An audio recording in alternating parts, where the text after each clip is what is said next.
Hey everybody, welcome to Buzzworthy TV, and I'm your girl, Lady T, and tonight we're talking Hollywood Divas. Tonight's episode picks back up from where we left off with Golden and Paula. You know, Paula confronts Golden for wanting her man. Sorry, I can't say that with a straight face because don't nobody want that broke down, no backbone having nigga. Like, Paula, don't nobody want him but you. But anyway, she accuses Golden of wanting her man and then calls her Jezebel. Well, of course, that's when Golden gets in Paula's face like, you calling me a Jezebel? So anyway, Lisa gets in between them. And of course, you know, for dramatic sakes, y'all, they got the camera all shaking as if they was really about to put hands on each other. Like, come on, y'all. We not stupid. We know we are not watching no Love and Hip Hop. Like, y'all doing too much for the cameras, and I can't take it. Like, I promise you, like I said last week, I feel like I'm watching a show within a show. So I cannot take this show seriously. Matter of fact, y'all, leave that in the comments. Do y'all really believe that these overgrown ass women with kids are really acting like this? Do you really think that this is their situation, that this is their life? Like, for real? Please leave that in the comments, because I promise you, this is on some show within a show. Like, this seems like it's a reality show, a show about a reality show. Anyway, so after Lisa kind of steps in the middle, they sit down, and Elisa's like, you know, to alleviate all this, if there's a problem, I'll talk to Forrest. And Paula's like, I changed my mind. I don't want any of you guys talking to Forrest. And she's like, well, you said if there's a problem, we should call Forrest if you're not around. And here goes Paula. Paula's like, see, there you go. Whine, whine, whine. And Elisa's like, that's because you went whine, whine, whine. And I'm with Elise. Paula, you always are playing the victim, so you're the pot calling the kettle black. Sorry. So anyway, after that, we move on to Elise, Golden, and Lisa. It's the next day, and they're all meeting without Paula. They're actually waiting on Paula to get there, and they're discussing the script and the locations, because the next day is the shoot. First day of filming. So Paula finally calls them as they're meeting, and Elise picks up the phone, and Paula informs the girls that she got called to work, and the set is like an hour and a half away, so she will not be able to meet with them. But she's like, I wanted to meet with you guys, so that's why I'm calling. I guess she wanted to do some type of conference call, but Elise was not having it. She was like, call me when you're available. Because it just sounds like deja vu to me. And I'm here for what Elise said. Because, Paula, you're never there. So they're just over you. And I'm glad that Elise didn't say it in a mean-spirited, petty way. She just basically, you know, let her know, like, this is too much. You know, I see what you're doing, and it ain't right. You're not here again. So, you know, she said what she had to say and kept it moving. So I was here for Elise on that one. And then, you know, Countess is getting ready to have lipo. So she meets with her doctor, and they discuss the procedure. She is going to have to be in a compressant, I guess he said, for a couple of days, and she's going to experience some leakage. And she informs her doctor that she has to be on set. And she wants to know, you know, will that be possible? He said basically it could be possible. It just depends on how she feels. Okay, then we had the first day of shooting. Y'all, this is a hot mess. Okay?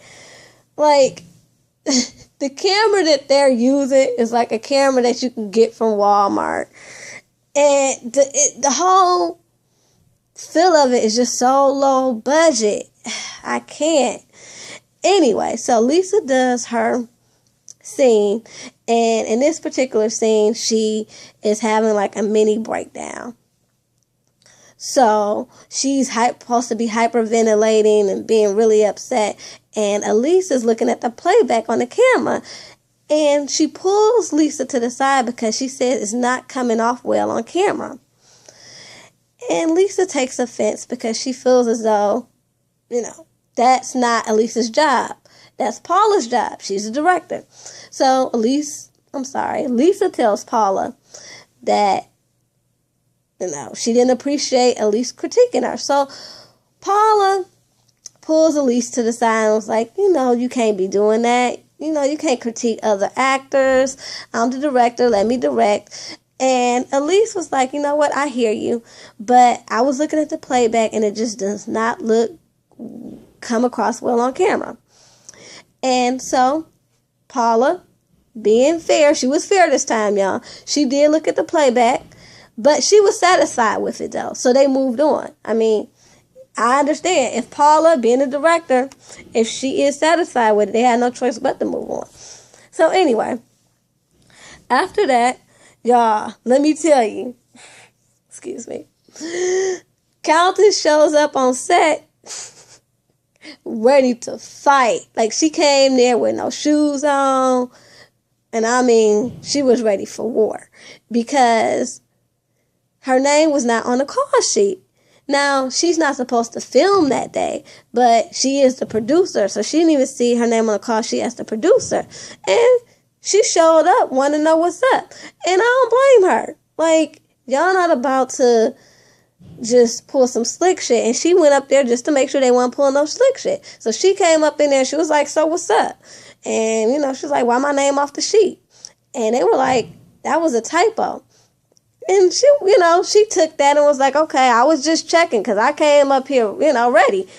And I'm proud of Countess because she did what she was supposed to do. When it directly affects her, she let them women know that, hey, I'm not to be played with. And they were in the confessional saying, like, we're glad that Countess is finally speaking up, but we didn't expect her to speak up on something as petty as a call sheet. But to me, she spoke up at the right time. She's not supposed to speak up when y'all acting stupid and want to fight over stupid nonsense. That does not directly concern her. This concerns her. Her job, her job, her time, this is what she do. She's an actress. Y'all fucking up with, like I said, her job. So, of course, she's going to speak up. All that other BS that y'all do, of course, she going to do like everybody else. Like, watch y'all and be like, and sipping her tea. Okay? Come on now. She don't got time for the nonsense, but yeah, she going to say what she got to say. Anyway, then we go to Countess's surgery. Countess is having full body lipo, and everybody's there to support. We have her boyfriend Michael, Shar Jackson from Moesha, and then we have Lisa, Elise, and Golden. They're all there while she's having surgery, and they're talking, and everybody's concerned about her. And Golden takes this inappropriate time to say, "You think she's gonna be okay?" To shoot and all this, and everybody's just trying to be there for Countess, and she wants to bring up work. And they say, well, yeah, she's a trooper, and they kind of brush it off. And so after Countess has her surgery, and y'all, let me tell y'all, that footage that they show of the surgery, that make me not ever want to have any sort of voluntary surgery. They would just cut all into her. Like, they literally cut the fat out. And I'm going to be honest with y'all, I've always wanted to get breast implants. So I'm not saying I'm opposed to plastic surgery, but after seeing that, for me, I can't do it. So anyway, they see Countess after the surgery, and she's all bandaged and bruised up, and, they sit there and they talk to her for a while, and she's like, I'm going to be back to work, just give me a few days, and they like, just rest. So as everybody's leaving the hospital, Golden, Elise, and Lisa, they're talking, and Golden's like, guys, she looks really bad. I don't think she's going to be able to do the job. And they're like, well, we got to give her some time to heal. let's just let her do her, because she's not going to walk away from the project. She's too much of a professional. She's a trooper. Like, if she's going to say she's going to do something, she's going to do it. And that's what they're trying to convey to Golden. Like, but Golden's like, okay, but I don't think she's going to be able to do it. But I think on the low, Golden is trying to sort of push Countess out a little bit. Anyway, leave that in the comments too. Like, do y'all think she was on the slide trying to push Countess out this project? And if y'all think so, why do y'all think that? Anyway, we move on to the second day of the shoot. And again, it is a hot mess. Like, they just need to scrap this whole thing, because nothing is working the way it's supposed to. Now, first of all, when Elise gets there, somebody sideswipes her car. So that's already starting off on a bad note. And then we got the lighting. The lighting isn't there, so they can't shoot. So we got Rashad, who Lisa had brought in. You know, that's our production partner. And he's like, well, we're going to have to shut down for today because we don't have the proper lighting. And Lisa is like, no, we can't. We got to go to church, and I got 40 extras over there waiting at the church. And Elise is like, well, isn't there enough light here so I can just, we can just go ahead and shoot this scene real quick and then move on to the church. And he's basically like, no. And Forrest is like, why do we have such a short time at each location anyway? So so Rashad and Forrest had a words or whatever. And I want to be like, Forrest, the reason why y'all have such short times at each location is because y'all don't have no money. So y'all have limited funds, limited time, limited everything, okay? Just deal with it. Anyway, so then we got Lisa, Elise, and Golden meeting without Paula again. And Golden takes this opportunity again to bring up her concerns about Countess. She says she doesn't really think Countess is up to it. And if she's not, maybe they should hire Shar.